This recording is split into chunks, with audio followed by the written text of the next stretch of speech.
तैयारी बहुत अच्छी चल रही होगी। जो न्यू बच्चे हैं उनके लिए मैं आज एक वीडियो लेके आई हूँ। बहुत ही सेंसिटिव टॉपिक है, क्योंकि कुछ लोगों को हो सकता है बुरा लग जाए, कुछ लोगों को हो सकता है अच्छा लग जाए, लेकिन रियलिटी तो रियलिटी है। और रियलिटी के दर्शन मैं आज आपको कराने वाली हूँ, जो कि हमारे भारत में बहुत ज्यादा हो रहा है। तो आज बात करते हैं हम, आप आईएएस की तैयारी किस तरह करते हैं। आप भेड़चाल में शामिल है या फिर आपका अपना एक वजूद है, तो इसी टॉपिक पे बात करते हैं। मैं आपको कुछ ऐसे पॉइंट्स बताऊंगी जिससे आपको अपने अंदर झांक के फील हो जाएगा कि आपका अपना खुद का एक वजूद है, आप मैच्योर हो, आपने ग्रेजुएशन की है, या फिर आप भेड़चाल में शामिल हो। भेड़चाल क्योंकि भेड़े होती है ना, जैसे कि कोई और कर रहा है तो मुझे भी यही करना है, उस टाइप से। तो कुछ पॉइंट्स पे बात करते हैं। देखो, यूपीएससी की तैयारी अपना एक अनुभव है, और ये वो अनुभव है जिसमें आपको खुशी मिलती है, जो मैंने खुद फील किया है। मुझे नहीं आइडिया है मेरा कभी सिलेक्शन हो या ना हो, बट मैं उस चीज को माइंड भी नहीं करती, क्योंकि मेरा जो अनुभव है मैं उसको जी रही हूँ। मुझे उस खुशी में मजा आ रहा है, मुझे यूपीएससी की प्रिपरेशन करने में मजा आ रहा है। बाद में बनने के बाद जो मजा आएगा एलबीएस ना में जाके या बनने के बाद, मुझे उसका कोई आइडिया नहीं है, ना ही मैं उसके लिए यूपीएससी की प्रिपरेशन करती हूँ। बट जो फिलहाल का मजा है इस टेबल पे बैठ के इसके सामने, उस मजे का अनुभव मैं अभी करती हूँ। तो देखो, होता क्या है, सबसे पहले आप खुद में झांकिए, आपको उस जर्नी में मजा आता है, या आप जबरदस्ती किसी को देख के, किसी दोस्त के कहने पर, या वो कर रहा है तो मैं भी करूंगा, अगर आप उस कंडीशन के इंसान हैं तो फिर आप भेड़चाल में शामिल हैं। आप अपने आप को देखिए कि आपको मजा आता है क्या, आपको यूपीएससी करना है, क्यों करना है, उस चीज का आपको सबसे पहले पता होना चाहिए। एक होता है कि आपके दोस्त ने बोल दिया वो कर रहा है, आपके 2-4 दोस्त कर रहे हैं तो आपको भी करना है, क्योंकि आपको भी सबको अपने रूम में मैप लगा के दिखाना है I am a UPSC aspirant. हर घर में आपको यूपीएससी एस्पिरेंट बैठा मिल जाएगा। आप यूट्यूब पे सर्च करेंगे तो लाखों करोड़ों लोग मतलब आपको मिल जाएंगे यूपीएससी एस्पिरेंट। अब बात करते हैं भेड़चाल वाली बात की। देखो, सबसे पहला चीज होता है, अब बहुत ही सेंसिटिव टॉपिक है, थोड़ा केयरफुली सुनिएगा, और मुझसे कोई गलती होगी तो माफ कर दीजिएगा, लेकिन रियलिटी है और मुझसे रहा नहीं गया, क्योंकि बच्चे बहुत ज्यादा डिस्ट्रक्टिव है, इतने ज्यादा डिस्ट्रक्टिव है कि अपनी पढ़ाई छोड़ के वो सारा दिन जो कर रहे हैं ना, उसकी वजह से मुझे ये वीडियो बनाना, मुझे लगा कि आई थिंक एक भारत का नागरिक होने के नाते मुझे वीडियो बनानी चाहिए। तो प्लीज देखो, सबसे पहली बात आती है आपका अपना नजरिया, अपना तरीका क्या है यूपीएससी को देखने का।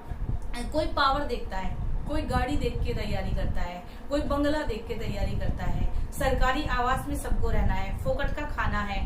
तो अगर आप इस टाइप के हो तो फिर आप भेड़चाल में शामिल हो। फिर आप मानिए कि आप यूपीएससी की जर्नी अगर कंप्लीट भी कर लेंगे तो भी आप सेटिस्फाई नहीं हो पाएंगे, क्योंकि कुछ लोग जो अपनी लाइफ से आज सेटिस्फाई नहीं है वो कभी नहीं हो सकते, वो लूजर की कैटेगरी में आते हैं, जिनको कुछ भी मिल जाए, कितनी भी अचीवमेंट मिल जाए, वो हमेशा अपना रोना ही रोते रहेंगे, हमारे पास ये नहीं है, हमारे पास वो नहीं है। अगर आप उस कैटेगरी के हैं तो फिर आप यूपीएससी के लायक नहीं है।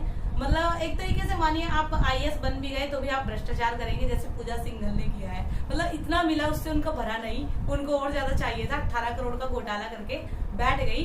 तो फिर आप उस कैटेगरी में हो, आने वाले टाइम में आप देश के लिए वरदान नहीं अभिशाप बनने वाले हो। फिर आप यूपीएससी की प्रिपरेशन मत कीजिए।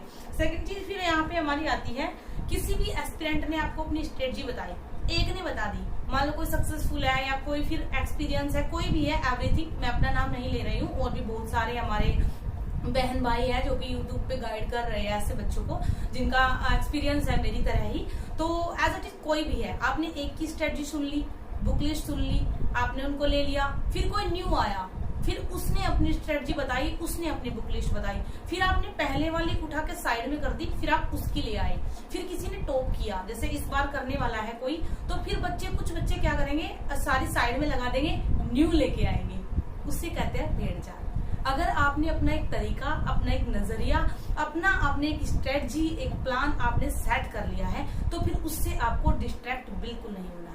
जो बच्चे ऐसा करते हैं वे 9-9, 10-10 साल मुखर्जी नगर में पड़े रह जाते हैं।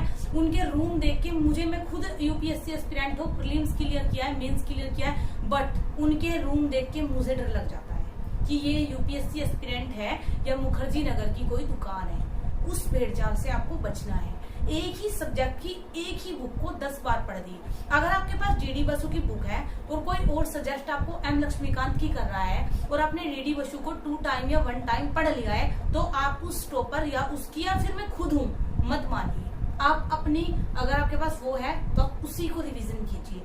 और मैंने खुद की बुक लिस्ट बताई, लेकिन मैंने बच्चों को एक चीज बार बार बोली, अगर आपने पहले से इस सब्जेक्ट की कोई बुक पढ़ रखी है तो उसी को प्रिफेयर करें।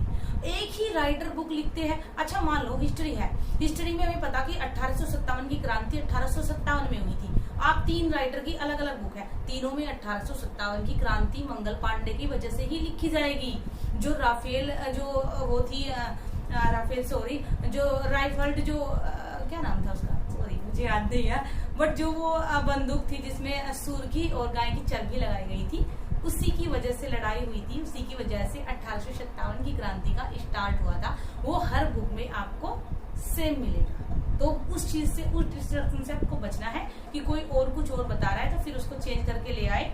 तो उसके बाद आएगी किसी ने भी कोई भी रिसोर्सेज बता दिया, आप मार्केट से उठा के ले आए, ये वाली बात हो गई। अब आती है मैप लगाने वाली बात। आप देखोगे बच्चों को ये नहीं पता होता मैप क्यों लगाना है, बस उन्होंने देख लिया हर यूपीएससी एस्पिरेंट के रूम में मैप होता है तो हमको भी लगाना है। कुछ यूपीएससी एस्पिरेंट मैंने ऐसे देखे कि 2 साल से प्रिपरेशन कर रहे हैं और उनके मैप पे एक भी आपको टिक नहीं मिलेगा, एक भी आपको कोट नहीं मिलेगा, मतलब उनका मैप जैसा उन्होंने लगाया था ऐसा ही है। हो सकता है कि उन्होंने उसके कभी दर्शन ही ना किए हो। उनसे अगर पूछ लिया जाए तो झारखंड किस डायरेक्शन में है, भारत के उत्तर में है, पूर्व में है, पश्चिम में है, तो उनको ये नहीं पता होगा। उस चीज से आपको बचना है।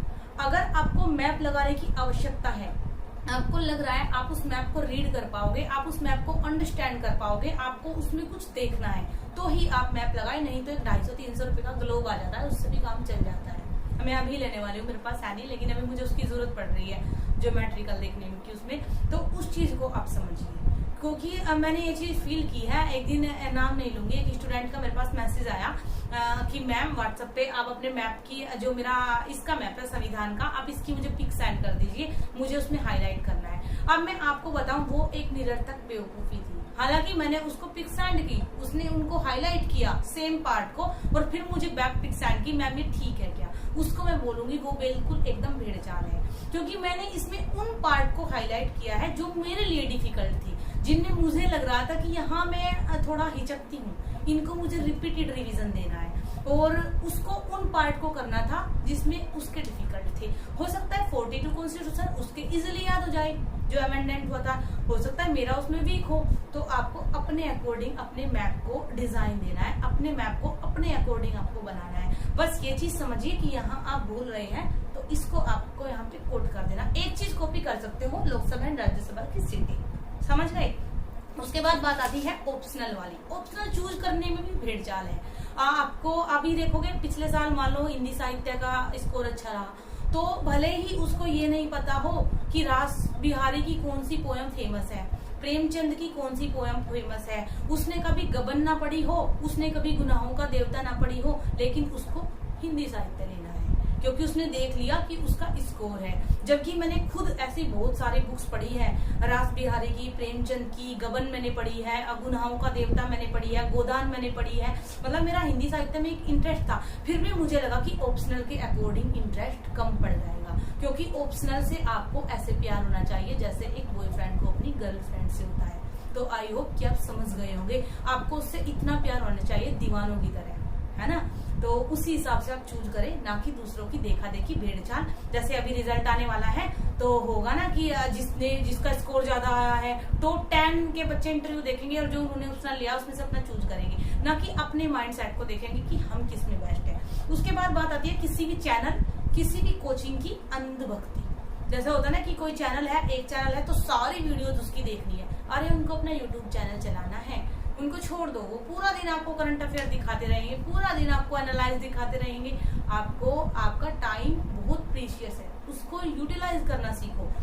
उसके बाद बात आ गई, आप अपनी एक परफेक्ट स्ट्रेटजी, एक परफेक्ट प्लान बनाइए, उसी के अकॉर्डिंग आपको पूरे साल चलना है। थोड़ा अगर आप बोर होते हैं तो आप मेरी तरह एक चीज कर सकते हैं जो मैं करती हूँ। अगर मैं कभी बोर हूँ, मैं अपना स्टडी सेटअप चेंज करती हूँ। मैंने अपनी स्ट्रेटजी कभी चेंज नहीं की, मैंने अपनी प्लान कभी चेंज नहीं किए। अगर मैंने बुक लिस्ट ले ली तो मेरी वहीं रहेगी, भले ही मैं आज से 9 साल बाद IAS बनूं ना बनूं, लेकिन एटलीस्ट भेड़ चाल में शामिल नहीं होना है। मैं जब भी मैं बोर होती हूँ मैं अपना स्टडी सेटअप थोड़ा चेंज करती हूँ, जिससे माहौल चेंज हो जाए और फिर से मन लगने लगे। उसके बाद बात करते हैं रास्तों में जो भी भटकाव आएगा उससे आपको भटकना नहीं है बिल्कुल भी, और उसी भटकाव से बचाने के लिए हमने बच्चों के लिए ग्रुप स्टार्ट किया है, जिसका लिंक आपको डिस्क्रिप्शन में मिल जाएगा, मेरा व्हाट्सएप नंबर, वहां से कॉल करके आप ग्रुप में ऐड हो सकते हैं। ये तो हो गई प्रमोशन वाली बात। अब आते हैं नेक्स्ट मुद्दे पे।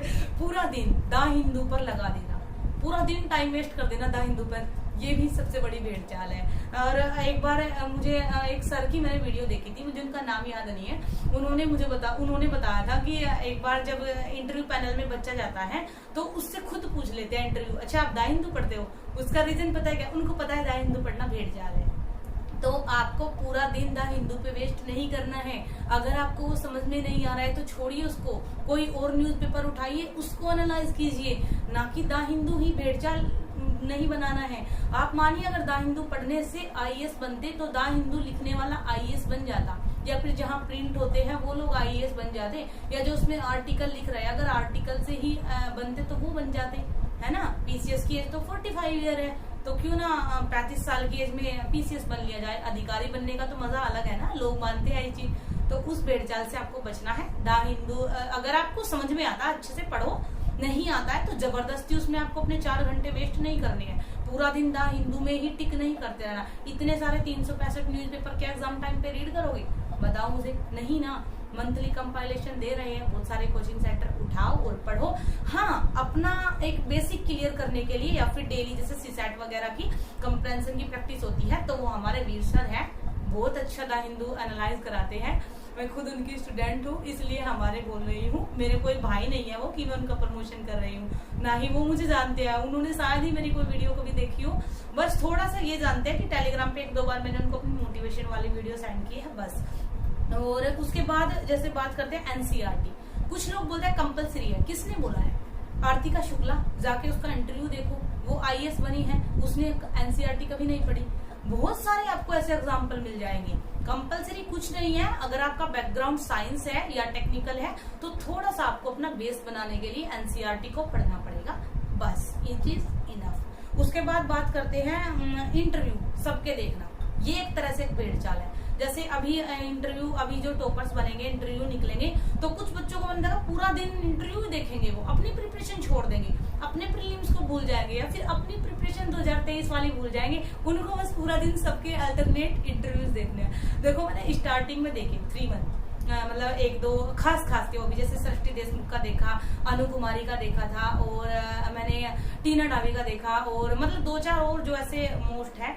उसके बाद मैंने किसी के नहीं देखे। आज अब तो ऐसा है कि किसी का भी आए, चाहे 25 हो, कोई में किसी का नहीं देखूं, तो उस चीज से आपको बचना है। वो एक तरह से आपका टाइम वेस्ट है। उनकी स्ट्रेटजी देख के या उनके इंटरव्यू देख के आप आईएएस नहीं बनने वाले हो। ओके, आपको समझना है, रियलिटी में जीना सीखो, ना कि फेक लाइफ में। उसके बाद बात आती है यहाँ पे कि सबसे बड़ी बात कि आपको द हिंदू आईएएस नहीं बनाता। ये वाली चीज मैंने पहले बोल दी, इसलिए इसको भी स्किप कर रही हूँ।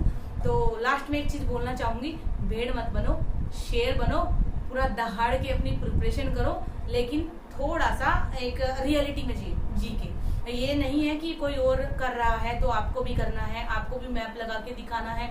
हर एक चीज जो आपके रूम में लगी होती है उसका अपना एक बेनिफिट या उसका अपना एक मोटिव होना चाहिए, सिर्फ दिखाने के लिए नहीं होना चाहिए। मैं बताऊं, हमारे बराबर में जो फ्लैट है 302, वो भी नहीं जानते कि मैं किस चीज की प्रिपरेशन कर रही हूँ।